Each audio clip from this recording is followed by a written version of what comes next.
अर्थव्यवस्थेमधील प्रत्येक मोठा निर्णय सामान्य नागरिकांच्या दैनंदिन आयुष्यामध्ये परिणाम करत असतो.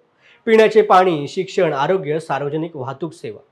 पण या अंतरिम अर्थसंकल्पामध्ये अशी जबाबदारी सरकारने घेतलेली नाही. वित्तमंत्री निर्मला सीतारामन यांनी मांडलेला अंतरिम अर्थसंकल्प पंतप्रधान मोदींच्या सबका साथ सबका विकास या घोषणेला खोटा ठरवतोय. या बजेटचे सामाजिक न्याय आणि लिंग या भिंगामधून बघितला तर दलित आणि आदिवासी महिला यांच्या आर्थिक अधिकारावरती गदा आणणारा आहे, असं मत दलित आदिवासी अधिकार आंदोलन पुणे यांच्या वतीने व्यक्त करण्यात आलंय. आज त्यांनी पत्रकार परिषद घेऊन दलित आदिवासी समाजासाठी अर्थसंकल्पाचे विश्लेषण केले. यावेळेला advocate Priyadarshi Telang, doctor Sanjay Dabhade, advocate Prabhakar Sonawane हे उपस्थित होते.